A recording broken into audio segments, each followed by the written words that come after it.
The first few months of the Reindeer Hoverboard lawsuit taught Raker 3 things about Tarina Winter, the president of Tip Top Toy Company, his new client.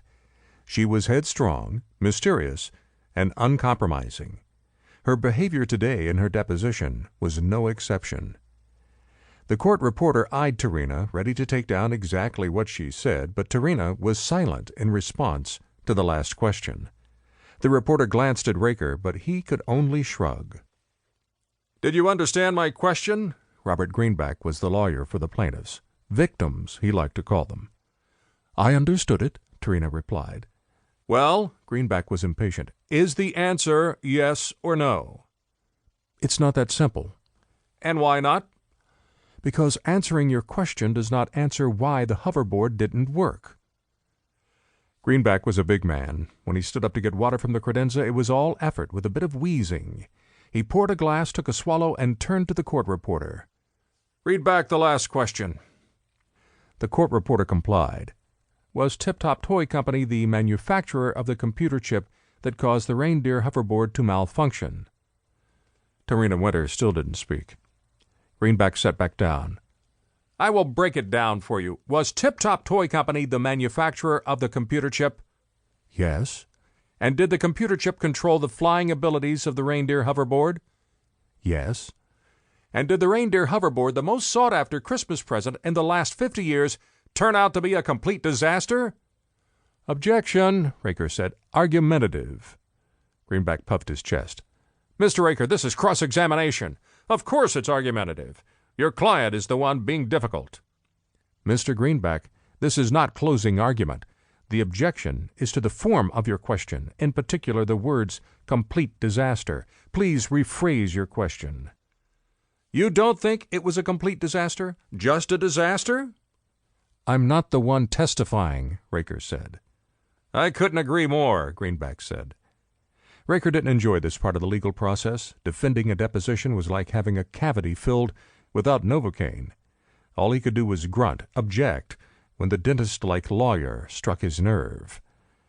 Tarina Winter appeared unmoved by the bickering among the lawyers. Her facial expression could best be described as confident but indifferent. She looked to be in her 60s, a tall, fit, well-shaped woman with porcelain skin complemented by silver-gray hair. She brushed a fallen strand of that hair from in front of ice-green eyes and stared at Greenback.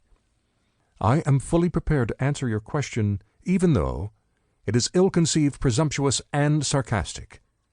Robert Greenback became more aggressive. "Insulting me is not a good idea."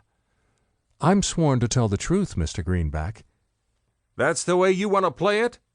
"I'm not here to play with you, sir. I can see you are not a very playful person."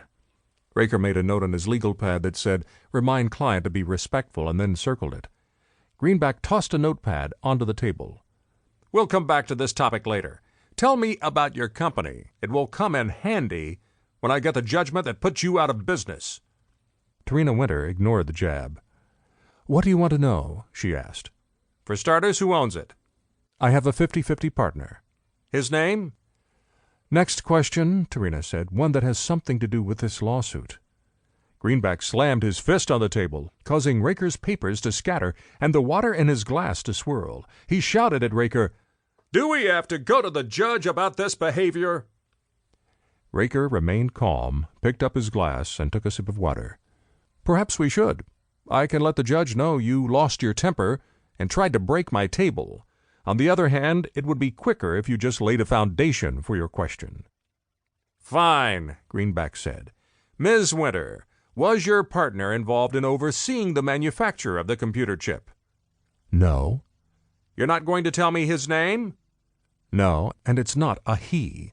Honestly, what makes men think that 2 women can't own a successful business?" Greenback didn't apologize. "Let's focus on the business itself. Headquarters?" "Greenland." "Manufacturing plants?" "U.S., U.K., Italy, and Argentina." "Where was the computer chip made?" "Greenland." "Who designed the chip?" "You're looking at her." "Now we're getting somewhere," Greenback said. Tarina Winter brushed some lint from her sweater. "It took you long enough."